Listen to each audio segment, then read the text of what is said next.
Hi, I'm Kat Kalashian with Live and Invest Overseas, and in this video, we'll discuss the easiest countries for Americans to get residency. According to a recent poll, 1/3 of Americans would like to move out of the United States right now, which is a staggering number of people. It means 111 million people are now considering this go overseas idea that was considered unusual, even a little crazy, just a few years ago.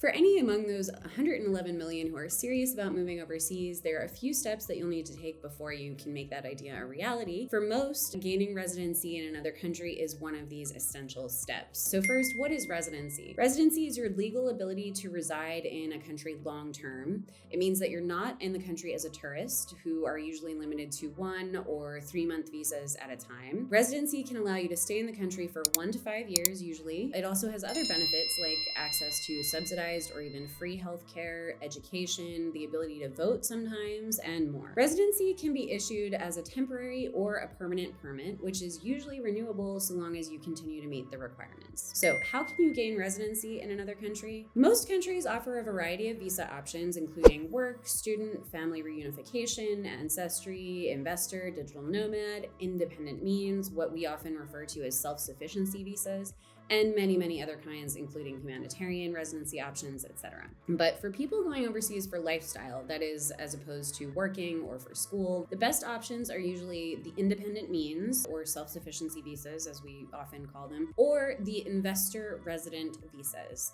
Not every country offers these, and those that do sometimes make them prohibitive, incredibly expensive, or just impossible to qualify for as an average person. So for example, New Zealand's active investor plus visa requires 15 million New Zealand dollars to be made in an approved category, which is about 9.1 million US dollars. And that obviously puts it out of reach for most people. But there are a handful of countries around the world that really roll out the welcome mat, as we say, for foreigners, with low financial thresholds and in some cases even perks and incentivizations for applicants. Here are a list of countries where the average American can reasonably qualify for residency through the independent means or investor visa, plus an overview of the requirements, which is non-exhaustive. You definitely should speak with a lawyer before you do anything further. And keep in mind that application fees, government fees, lawyer fees are going to add to the baseline that you're spending for your visa. Something to keep in mind. So first, let's start with Panama.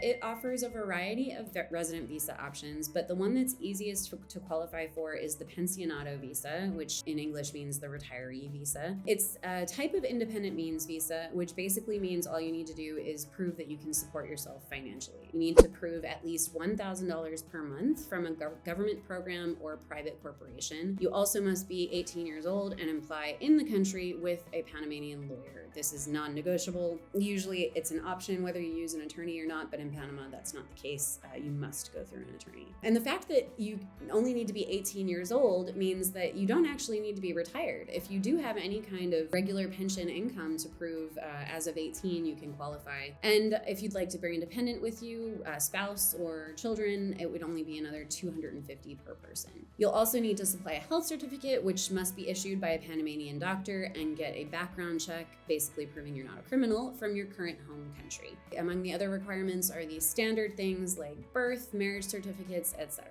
You're going to be asked for those pretty much everywhere you go. The Pensionado visa grants indefinite residency in Panama, and you only need to visit the country once every 2 years to maintain this status.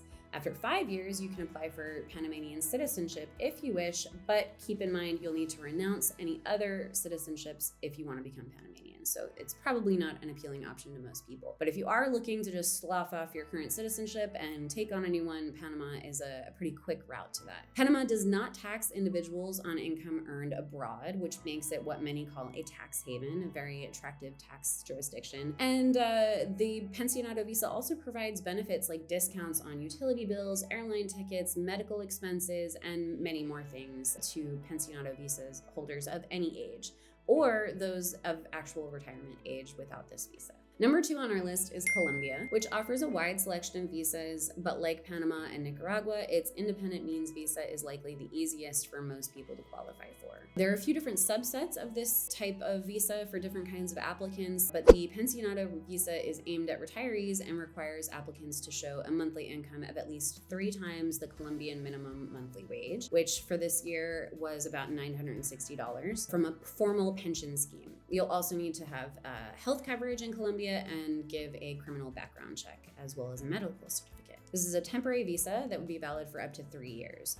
But if you spend more than 180 continuous days outside of Colombia within any 365-day period, it will be revoked. So you do have to make sure that you stay in country and meet those in-country requirements. Portugal has one of the lowest qualifying amounts in Western Europe for a residency visa. The amount is equivalent to Portugal's minimum monthly wage, which is 760 euros right now, which is about $820. Visas are approved at the discretion of the immigration authority though, which is true in every country. So, if you get somebody who's having a bad day, they might give you a little bit more of a hard time than somebody who's having a good day and wants to just rubber stamp everybody through the system for that day. So to this point, our attorney in Portugal recommends that you show a higher amount, as much as you can, for a better shot of being approved. He recommends a monthly income of at least 1,200 euros, which is about $1,300 right now. The income must be passive from a pension or financial investments, real estate, etc. You'll also need to prove accommodation in Portugal and proof of health insurance with a coverage of at least 30,000 euros, which is about $32,500 US, and it must be applicable throughout the US and valid for a year.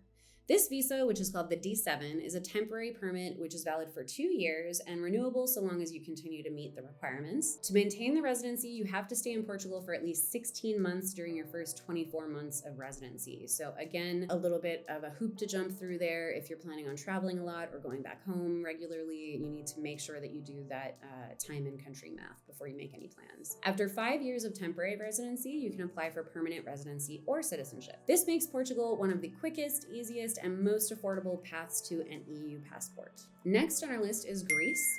You can qualify for temporary residency in Greece by showing a guaranteed income of 3,500 euros, which is about $3,890 right now. This income must be per month, and this will grant you the financially independent person visa, called the FIP visa. The income must be stable and recurrent. It can come from rental income, interest earnings from fixed deposits, pensions, dividends checks, etc. Other requirements include that background check, a medical certificate, plus insurance for the duration of your stay. The FIP is valid for 2 years and it is renewable, and you'll have to spend 6 months per year in Greece to maintain your residency status.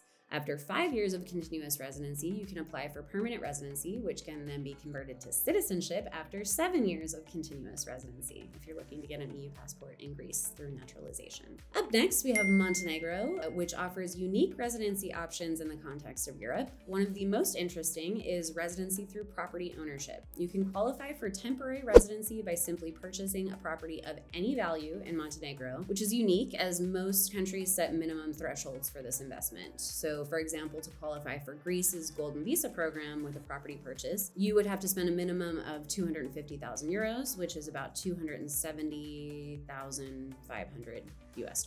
To gain temporary residency in Montenegro through the property purchase, you need to provide the criminal record from your country of citizenship and proof of medical insurance. You cannot be absent from Montenegro for more than 1 month per year to maintain your residency, which is a steep physical presence requirement. So this one is not the easiest one if you're planning on a lot of travel or going back home. The visa is valid for 1 year and renewable as long as you continue to own your property. And after 5 years, you can apply for your permanent residency. Next, and moving out of Europe and into Asia, we have Indonesia. The Kitas retirement visa in Indonesia is available to anyone 55 years or older that wants to retire in the country. It requires a bank or pension fund statement showing at least $1,500 per month. You'll also need to have accommodation locally, as well as hire an Indonesian person as a domestic helper or driver, which is a pretty unique requirement you won't find in other countries. The visa is valid for 1 year. It can be renewed for up to 5, and there's no in-country requirement. So once you have it, you can come and go as you please, which makes it a great visa if you're looking for a home base in order to travel around pretty regularly. After 5 years, you can apply for a permanent stay permit, which is called the Kitap, and it's valid for 5 years, renewable indefinitely. Finally, on our list, we have the Philippines, which offers its Special Residence Retiree Visa, the SRRV, which is a type of independent means visa. To qualify for the SRRV Classic version, a subset of this visa, you must be at least 50 years old and make a bank deposit that you will use towards the purchase of a condo or a long-term lease of a house and lot. If you don't have a pension, the deposit has to be at least $20,000. If you do have a pension, it has to only be $10,000. Plus, you must show proof of income of at least $800 per month. And as usual, you need to provide the medical certificate from a facility in the Philippines and a criminal background check from your country of origin or residence. The SRRV is renewable as a renewable temporary resident visa that gives you the right to live in the Philippines indefinitely. So those are our top countries for moving overseas that make it easy for Americans. Are you considering a move overseas? Let us know why and where in the comments below, and check out liveandinvestoverseas.com for lots more information on how to make your overseas living dreams a reality. Don't forget, of course, to like and subscribe for more videos like this from Live and Invest Overseas each week. Thanks and happy trails.